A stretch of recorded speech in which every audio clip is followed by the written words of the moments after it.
एक बादशाह को कहानियां सुनने का बहुत शौक था। एक बार उसका जी चाहा कि कोई उसे इतनी तवील कहानी सुनाए जो कभी खत्म ना हो। उसने मुल्क भर में ऐलान करवाया, जिसने बादशाह को ऐसी कहानी सुनाई जो कभी खत्म ना हो तो उसे मुंह मांगा इनाम दिया जाएगा। कई लोग बादशाह की फरमाइश पूरी करने आए। किसी ने कहानी एक दिन में खत्म कर दी तो किसी ने 2 दिन में। ऐसी कहानी कोई भी ना सुना सका जैसी बादशाह चाहता था। एक लड़का बहुत ज़हीन था। इसने अपनी माँ से कहा, अम्मी जान, मैं बादशाह के पास जाऊंगा और ऐसी कहानी सुनाऊंगा जो कभी खत्म ना हो।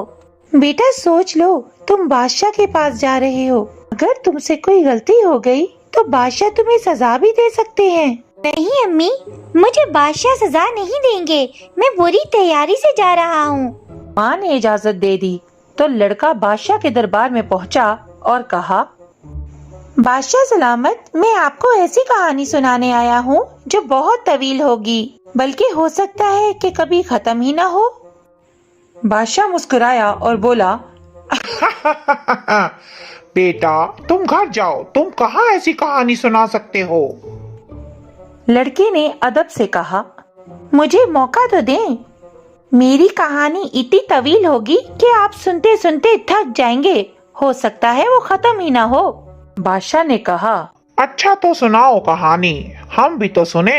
ऐसी कौन सी कहानी है। अब लड़के ने कहानी कहना शुरू कर दी। एक था बादशाह, उसका मुल्क बहुत खुशहाल था। उसे उसके काबिल नजूमी ने बताया कि अगले साल मुल्क पे कहर पड़ जाएगा। आप अभी उसका सामना करने की तैयारी कर लें।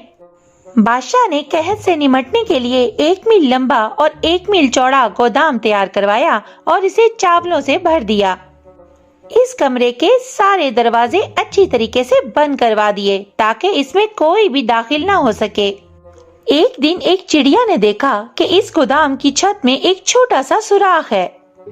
चिड़िया सुराख से गोदाम में दाखिल हुई और चावल का एक दाना चोंच में लिए बाहर आ गई।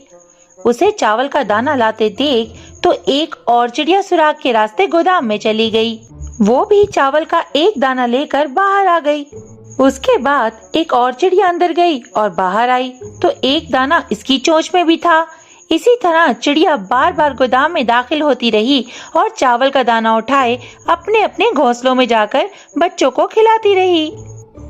बादशाह उसकी बात सुनकर इतने जोश में आ गया कि फौरन बोला, अरे अरे फिर क्या हुआ, जल्दी बताओ। लड़का बोला, फिर ये हुआ कि पहले तो एक एक चिड़िया आ रही थी। अब अचानक से चिड़ियों के गोल आने लगे। आसमान पर हर तरफ चिड़ियों के अलावा कुछ भी नजर नहीं आ रहा था।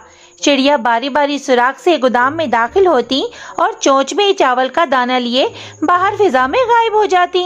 गोदाम में सुराख से एक चिड़िया अंदर जाती तो दूसरी बाहर आती, एक अंदर जाती तो दूसरी बाहर आती।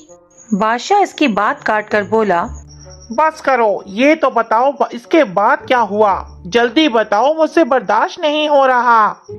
लड़का झट से बोला, बादशाह सलामत, जब चिड़िया चावलों के सारे दाने ले जाएंगी तभी तो कहानी आगे बढ़ेगी ना। बादशाह मुस्कुराया और कहने लगा, बस करो, मान गया तुम्हें। तुम्हारी कहानी तो वाकई कभी खत्म नहीं होने वाली। तुम बहुत ज़हीन लड़के हो और मुझे बहुत खुशी हुई कि मैं तुम्हारे से मुलाकात कर सका। बादशाह सलामत ने खुश होकर लड़के को अशर्फियों की थैली दी। उसने लड़के के माँ बाप को बुलाकर लड़के की जहानत की तारीफ की और अपना मुशीर खास मुकर्रर किया। तो देखा आपने कि जहानत का इस्तेमाल करने से आप कहां से कहां तक पहुंच जाते हैं।